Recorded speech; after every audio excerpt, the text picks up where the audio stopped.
Welcome. I'm Doreen Lang. Welcome to The Sensitive Warrior, where feeling everything is your superpower. I'm author of Embracing Venus, Achieve a Life Lit Up for Highly Sensitive People, and I'm an advocate for leading with empathy. On this podcast, we explore very interesting people, and we explore how sensitivity is a strength and how to live and lead with purpose. Today I have a very special guest, as usual, but this is a very interesting, different guest, so I'm very excited about have you meet her. This is Nicole, which she likes to be called Nikki Salvator. Is that right? Yes, that's right. And she's actually someone I met, and she is an owner of East Coast Fitness in Scituate. Correct. So welcome. Thank you. Thank you for having me. Yeah. Happy to be here today. So tell me a little bit about your background and kind of what got you into the fitness business. Yeah, so I did gymnastics my whole life. 13 years. I did it competitively as well as like the high school teams and stuff like that. So the human body always fascinated me. Even when I was a young kid, my mom would take me to the gym and I would sit next to her and read and she would run on the treadmill. So as a gymnast, I was always active. Mm-hmm. Going off to college, I actually went into business communications to start. I took an intro to exercise science class. It was just required, and I loved it. My teacher, her name was Dr. Fitz. One of my professors, she ended up passing away, but she's just was the most amazing woman. But she gave me the vertical jump was an assignment. And I just was fascinated about it was your toes. How many times do you jump, especially as a gymnast? So I just really dove in, switched majors, and kind of went from there. Wow. Yeah. Okay, so then... Yeah, post-college.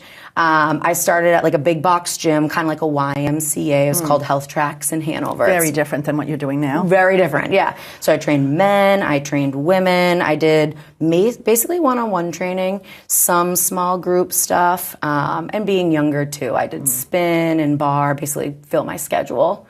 But as I got older, I wanted to kind of move away from that sales piece because you can get somewhere with someone for a couple weeks and then you're like, okay, but you have to renew. It was a lot.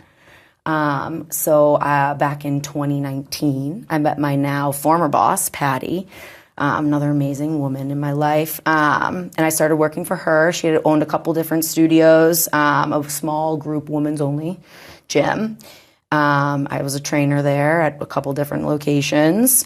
And then she promoted me to manager because I really started to show interest with nutrition and like that one-on-one stuff with the clients. I really wanted to dive into, Doreen or whoever was in front of me. COVID hit, as we all know. But yeah, COVID hit. It was really crazy times, and especially for fitness. You want to be safe, keep people safe. So her and I really worked closely together and how to move people and do the right things for the staff and the clients. So you stayed open, but you just put safety guards in place. Yes, and we did Zoom. That's a lot of effort to make those rooms, right? Oh my gosh, and it's a small area. Right. We had shower curtains and wires and rods. Get creative, right? Very. Yeah. And everyone's working out in a mask, so, oh my gosh. Keeping your energy up while you're in a mask and they're in a mask, and it was a lot. But I guess long story short with COVID, the opportunity to take over kind of presented itself and I took over back in 2022. So tomorrow actually will be 3 years as owner. Yeah. Congratulations. Yeah, thank you. Yeah, so you really stayed with fitness. I mean, people get older and they get a little lazy. Yeah. So what kept you motivated? The clients, honestly, like truly. I love what I do, and I know a lot of people say that, but even, early mornings or late nights or whatever it might be, I loved it. I really I love seeing someone get it. Whether it's, in a lot of the time, women, for example, will join with the goal to lose weight. Sure. But I'll see them after a couple weeks come into the studio and just walk over to a station or hop on cardio or stand a little taller, not question themselves or make a face at the station or the equipment. Or I see them walking and talking or holding a plank a little longer or doing a sit-up. Those little things, non-scale victories, I like to call. That is so interesting because you get to really see the objectiveness, right? You get to see a person, even like myself, come in and then see them change, see their knees stop wobbling after their first exercise. You see the strength getting built. So that really is motivating for you as well. Oh, so much. I always say the days I'm training, I'm so motivated to work out. Like I see everybody doing it all day. I'm like, I can do that too. Oh, is that right? Yeah, truly. That's so interesting. And, seeing the little goals like I see, and then, someone gets on the scale, for example, and then they see it too. That click. I'm like, I told you. Like, I told you, just keep going. So it's nice. That's what keeps me going. Wow.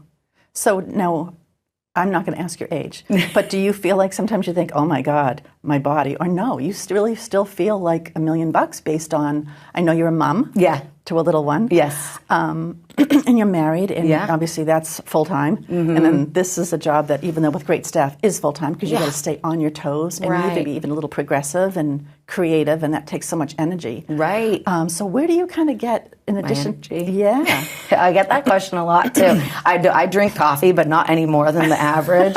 But for me, routine-wise, getting up and getting out of bed. So before my daughter's 14 months now, so before her, I'd get up and go to work or get up and do what I had to do. But now it's, sticking to that routine. So I have to get up and do things right away, whether I'm going straight to work or I'm home for a little bit, just to create or prevent any chaos, I guess you could say. But also, that's life a little bit. That's right. But I think between, like I said before, loving what I do and feeling like I kind of have a responsibility to my clients, as well as my child. Because they do need you. Right. Like everyone's replaceable in a sense, but not really. Yeah, right? Like there's only one Doreen, there's only one Nikki. People looking for Nikki, when they're looking for Nikki, they want Nikki. Yeah, exactly. Yeah. And I think, for me, I'm 33. So I got married and took over the gym when I was 30. It was 3 months apart.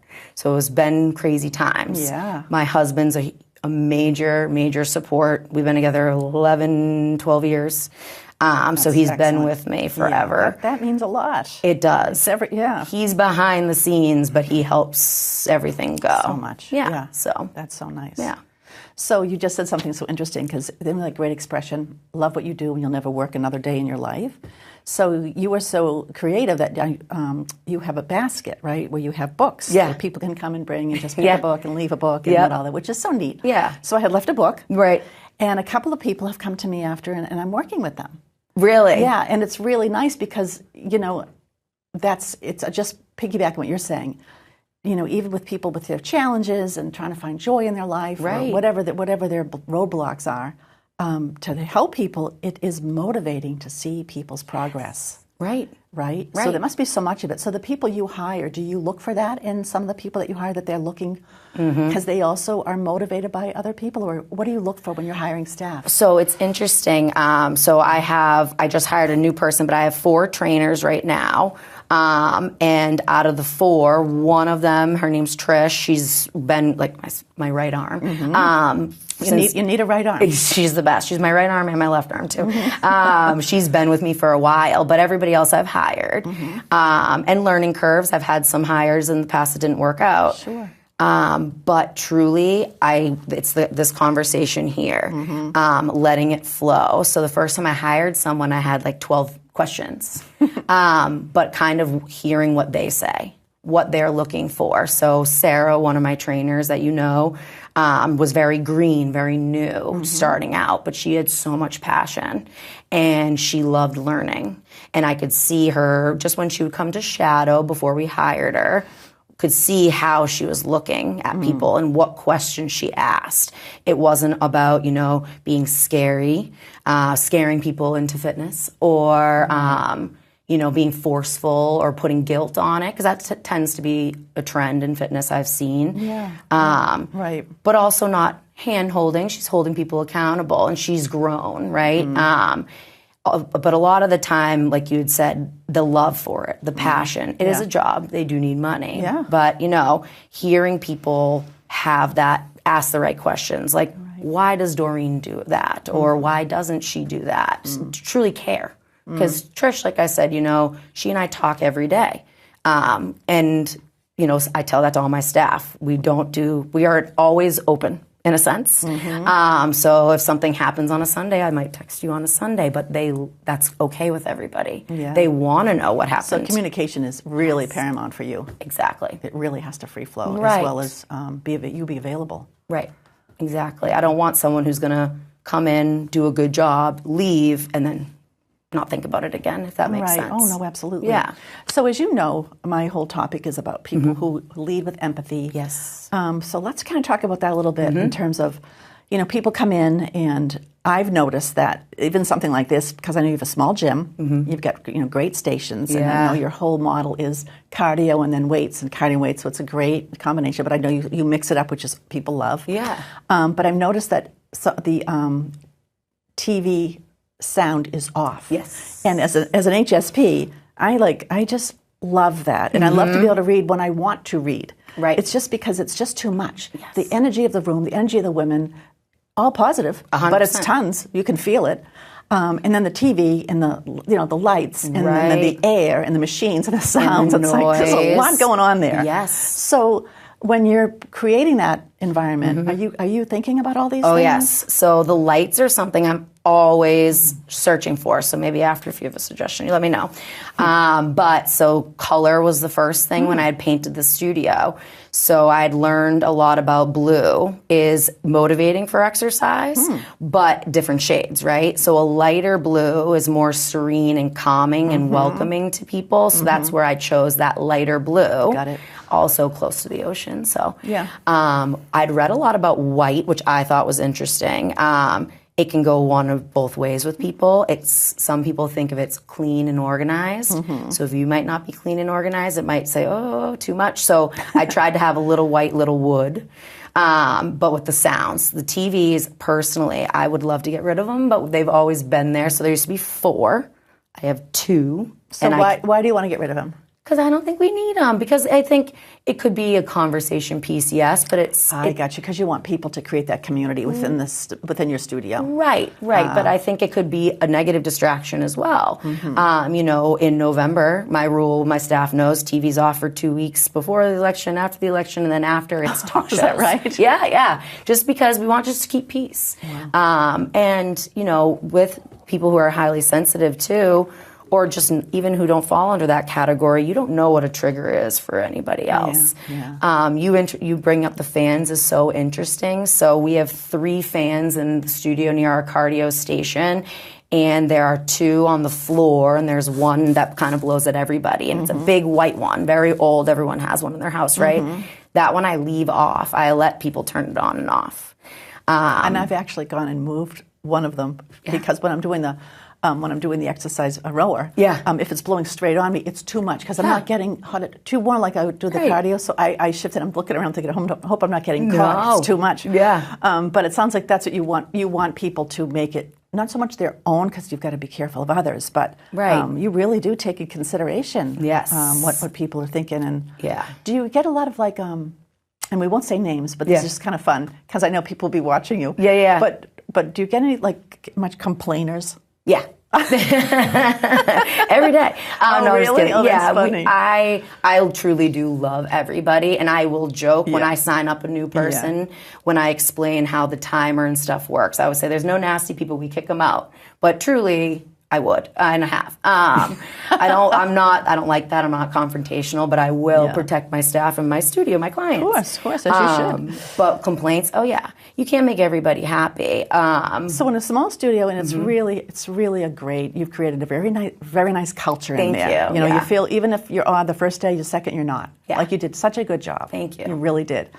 So if you can, just kind of, because I think it might be just kind of fun to laugh about. And maybe people, if they hear it, they might laugh at themselves, almost that was me. Oh my God. So what are the complaints? I get some good ones. Like the lights is one, you know what I mean? So I had someone who's too bright? Is that too bright, or that they're out. Okay. And you don't know they're out. That's one of them. Okay. I get that one a lot. Yeah. It's stuff too that I can't control, like the ocean, like the way it smells. I get that a lot. It smells awful out there today.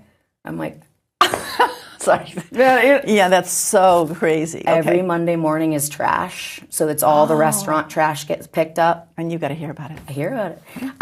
The blinds. You don't even really make that trash. They don't even use my trash. I take my trash elsewhere. That's too funny. And then I love that one. I get the blinds a lot. People think the blinds are ugly. I'm like, I know. It's just silly stuff like that, truly. And what do you laugh? Do you respond? Do you address it? What do you do? It depends on the person and the situation. I say there are no rules, but there's rules. Like there's policies, but there aren't. Everything's a little flexible because everyone's a little different. You have to hold everyone to a standard, but depending on the person and the complaint, if I know them well, and I'm kind of being like, really? I'll joke about the trash can. I'll be like, well, there's my suggestion box, just as a joke. That's a great idea. But if it's a real complaint, like somebody else in class is negative, or I've had people complain about someone didn't wear deodorant, or if someone goes to the bathroom and they didn't shut the bathroom out. It's amazing. Wow. It's just little things. But again, sensitivity, some things you don't notice, true. I notice. That's true. Yeah. No, it's so true. Yeah. So fun. Music. Oh, yeah? Yeah, music. So I keep the level at a certain level. And what I tell everybody is for our tenants upstairs. But it's also for safety, for us to hear, and for people's... I cannot shop in a store or work out at a gym. That's a club.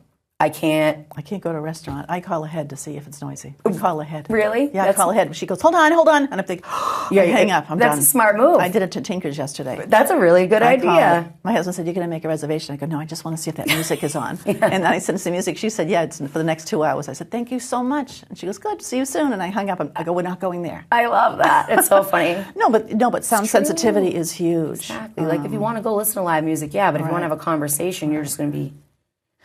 So let me ask you. I've seen as a small fitness center, you really do look at. I know you changed every week. You change like the process, right? Yes. It's going to be 10 stations today, or it's going to do your normal back and forth, but we're going to stick with this. But I also noticed that you're very accommodating. Very accommodating, and there's so many people. I don't know how your staff does it. They do such a nice job. They remember that.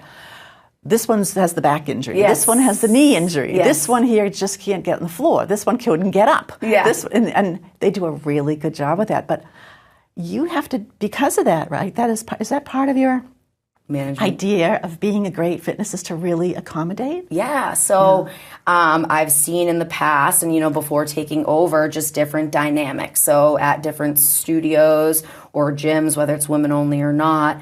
The clicky piece. So we had said before, coming in at any hour, no matter if your friend's in class or you're doing a makeup and you don't know who the trainer is. That was goal one. But also accepting everybody. I don't want someone to feel like they're not in shape enough or they're too in shape to join. Whenever someone does join, I always say we can modify to make it a little easier or harder. But if you're a member, you want it to always be challenging too. So we'll always progress. My head always spins in new ways to communicate with the staff, but we really just deep dive into each client specifically, like why they're here, what their goals are, how our conversation went from when the first 5 minutes of the hour when I met them to the last 5 minutes of the hour. Because people, they have their guard up a little bit, which is totally normal. Yeah. But as I get to know someone, I really know why they're here. Yeah. And I think when us trainers can put the goal and the motivation to the face, it clicks. Yeah. It's not a memorization study for a test. It's like we said before, they care. It's passion. Right. So when they see you, they'll remember. Right. So it's truly, I think I'm lucky and have a good staff.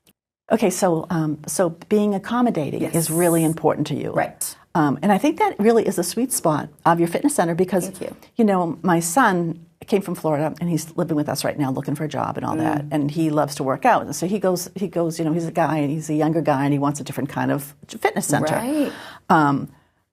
But it's hard to get motivated. But you go to your fitness center and you don't have a choice. When you get in, you don't have a choice. Yeah. You're told what to do. Yes. And I really hear people say, that's why I'm here. Right. It's the mindfulness, but mindlessness that you walk in the door. Yep. We're going to make sure you're doing it properly, obviously, but it's on a timer and it's directed exactly where you need to go. Right. And, us trainers knowing the client and who's coming in, we set up the gym in order of clients that way too.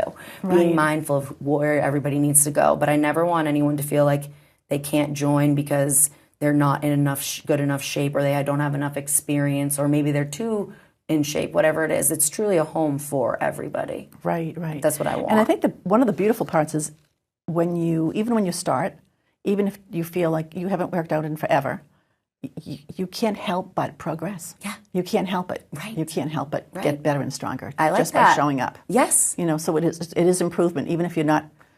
I see some of the people and I laugh, and I actually, it's one of the reasons I like it, because I think it's funny and light, is that some of the women, they're not working out, they're chatting. Right. Oh, and yeah, I think, social. And I think, well then, and I actually honestly like it, like because I think that's so nice. They're like really enjoying. Just having fun. Right. And then there's me, when they say rest, I'm thinking, no, I better not, because I only have an hour. Right. So there's people at all different levels, So funny. for different reasons, but it's really such a great culture. Thank you. You really do such a nice job. I appreciate that. So what are your plans? Do you have any new that you're willing to share? Any thoughts or any changes or anything coming up that people might want to hear about? So, lots going on. We have a new app that we had been just launching.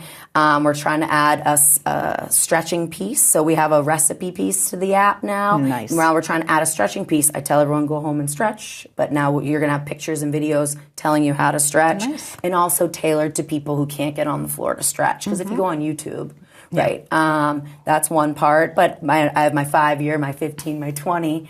I love more space, not bigger classes, same size, more space. Okay. But that's something I'm manifesting. Not really a plan, but I'm putting it out there now. Yep. Just in case. I would like bigger space for some mindfulness, maybe some like after class stretching or some guided meditations, things like that for people who have the time. The stretching is just right. You know better than me or anybody, but it's amazing how people just go and they just go back to work. But how great the last couple of minutes to do that. It makes such a difference. That's such a great idea. It's interesting. Scituate Harbor's funny, and I've been there for about 12 years. Yeah.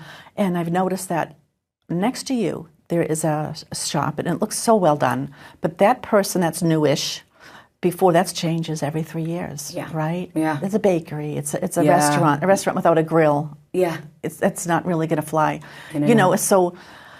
So the manifestation is you really just never know. Because there's just so much movement in that harbor. Exactly. Yeah. But that's for me, like I want to be on Front Street. It calls to me. Yep. Front Street feels very home to me. I'm not from Scituate. I didn't grow up in Scituate, but I waitress. Where did you grow up? I grew up in Hanover. Okay. I was a waitress at the Mill Wharf in Scituate since I was 18. Oh, so you know the area before you just knew exactly what you wanted to do. Exactly. And it being there was so interesting. I remember for my interview putting in my GPS, I was like, am I really, I'm here. I was like, I can go to work right after this, you know what I mean? So, and now here I am however many years later. So great. But Scituate calls to me. So the studio itself, the existing studio, so you've hired someone new. Yes. That's kind of a change. Yeah. I know you're manifesting more space, which you just never know, because that's an awesome thing. Anything else that's new that you're thinking about doing in the next, next couple of years? I mean, you never know. Okay. You never know. Okay. I would love, we're moving. We actually had a big meeting on Friday with the team. Summers are tough because it's summer and people are off. Yeah, people are on their holidays. Yep. Exactly. Yeah. But come the fall, I've got a couple of little things we want to do. So, we do our Sunday seminars. This past weekend, we just had a sound bowl seminar. Okay. So trying to bring more of that mindful, holistic. How are those attended? Are they well attended? Very well. Wow. And you do Reiki, so you've been around the block, right? Right. So what are your hours on Sunday in case people are listening and they're like, so Sundays. Now we're closed, but we're going to start opening up hopefully come September a few hours and have different people come in, kind of like you do in a sense. So each week be a little bit different until we kind of find a good rhythm and see what people really need. But I truly feel what's going to help people heal their guts and hit their weight goals, whether it's to gain weight, lose weight, whatever it may be. It is mind body. Yeah. And I think people are getting that now. Putting intention on themselves because people are caring for others, which is wonderful. But especially as a woman. Yeah. Oh, absolutely.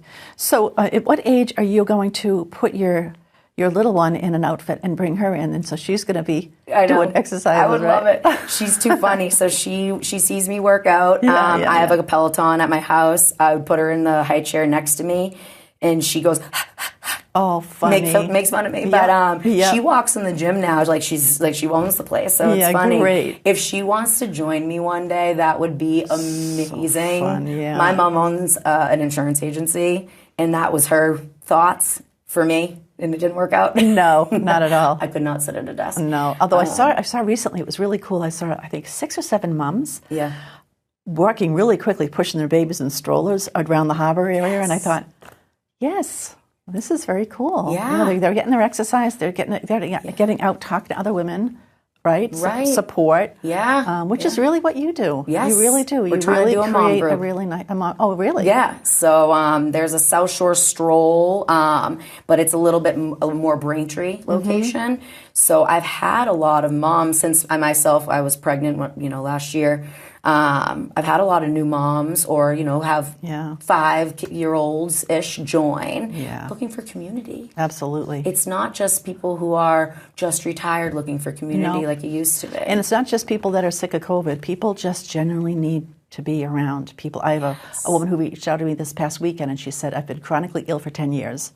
I heard about you 2 years ago and I thought I would try to work with you, but now I really need help, and I don't want to do it virtually. Can I please meet up? And I thought, people want to get out. They really need to get out. Right. So, well, this was really neat getting awesome. To know you. I know. I wish we could do this you. for 2 more hours. I know. I bet we could. So is there anything, actually, how do people reach you? Yes, we do have our website. It's eastcoastwomensfitness.com. East Coast Women's Fitness. So it's a long name. It's good. A long name. ECWF or ECFit, we've trying to call it, but the website's long. eastcoastwomensfitness.com. We're also on Instagram and Facebook, East Coast Women's Fitness. We do our first session free, so it's always beautiful. Try it out. Yeah. Right.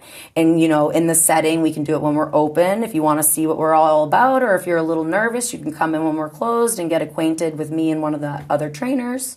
And, go from there. That's so nice. And I think one of the things that I want people to make sure they know is you're very welcoming and you're also really willing to sit with people, even though you're running the shop. Sit with them and kind of go through, okay, where are you at? And this is what I eat for breakfast. And people really, they're looking to show up and have them tell them what to do. And they're looking for people to guide them on food. Yeah. And you do both of those things. So that's really, really excellent. Thank you. So, well, thank you for coming on. Thanks so much for having me. This was fun. Yeah. I'm so glad. So I'm Doreen Lang. This has been another episode of The Sensitive Warrior, where feeling everything is your superpower. And until next time, be careful and enjoy. Thanks, Chris. Thank you. That was awesome. I want to ask you questions now. I'm like, how does this work? I know. So I will get a link from them probably.